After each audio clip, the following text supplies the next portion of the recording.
Afternoon, everyone. So when you're juggling all these balls in our lives, what one can you drop without it shattering? So Anne, your well-being coach, out with a walk and talk. Nice sunny weather. Have to get out. We just got back from the zoo. Zoo is open. Some of the animals were out. Great day to be there, to get out and enjoy and to get a little walking in there. As well. So thanks if you're joining me live, and if not, thanks for watching the replay, and always feel free to comment below as we go through this if some things come up for you. So in life, we know we're always kind of juggling things, the juggle struggle, if you will. And the concept, I just reread it last night about having all these balls, and you can't juggle them all at once. If you're anything like me, I can juggle two physical things, and that's it. I've never really learned to juggle. So what happens when you drop it? Does it bounce? If it's a bouncy ball, it bounces. I've juggled with lemons and oranges on here before. They kind of get a little soft and mushy when they hit the ground a little too hard. What happens when the ball you drop is actually a glass ball, right? What happens? It shatters. So this is this concept of being able to potentially drop the ball and be okay with that, right? So what are those balls in your life that you can let fall and they're not going to shatter? Is it going to impact somebody if you don't do it? Type of thing. So really think about that in your life. What are those ones that you can maybe let go of? You can release these things that you are trying so hard to juggle. And what are those things that maybe you need to pick back up, right? Do you have some shattered glass balls of your health isn't doing as well, your mental health? Maybe some relationships that have, been lacking a little bit of nourishment that way. What part of your body is screaming at you?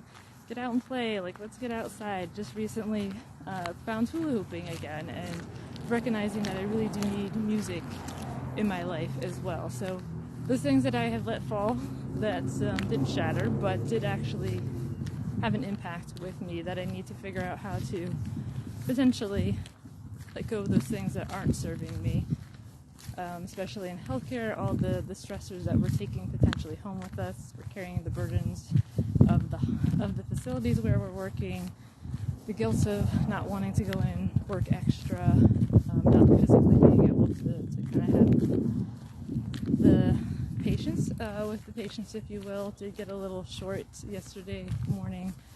Was feeling maybe not the greatest health-wise, haven't been sleeping the greatest, and got a little short with the oncoming students. So apologies to them.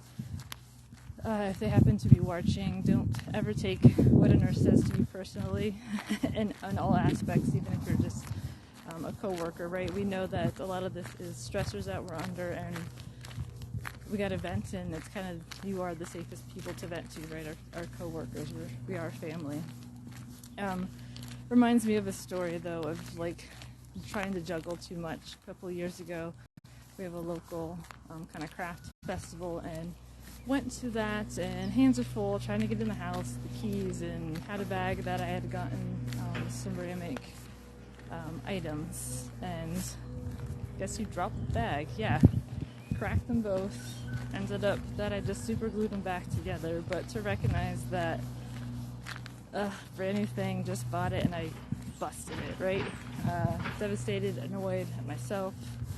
So don't get to that point where you're annoyed because you can't juggle it all, when your hands are way too full, where you're overcommitting, overscheduling. This is a reminder to myself that you can let some of those things go and they'll bounce, or hey, who can I pass this to, right? I don't have to keep juggling all these things. I can reach out, I can get assistance, I can ask for help. I know that's hard for myself, Miss Independent, to actually reach out, but knowing that there's huge benefits in a community and huge benefit in actually getting that assistance and that guidance in areas where you just need that little extra support. So don't ever hesitate if you need that. Mentioning that tonight, I'm doing a new version of kind of a support group where it's just a connection call. It's a caregiver connection call. First one's going to be tonight at 6:30 in my group that's a community for burnout nurses and caregivers. I'll put the link below when we're done here.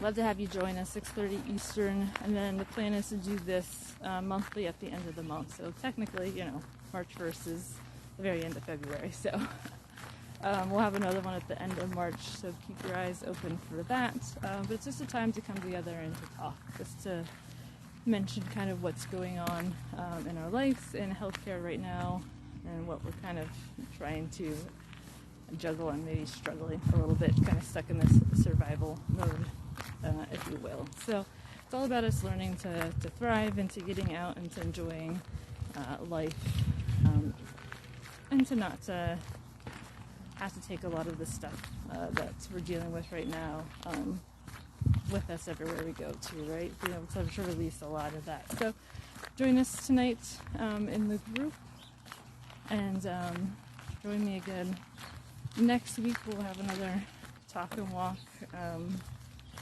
Hopefully the sun will be shining as well for that. So everyone get out, let's thrive. No more of this crazy survival mode. And don't worry if you do have to drop some of the balls. Just be careful they're not the ones that will shatter on you. So hopefully we'll see some of you guys in the room tonight.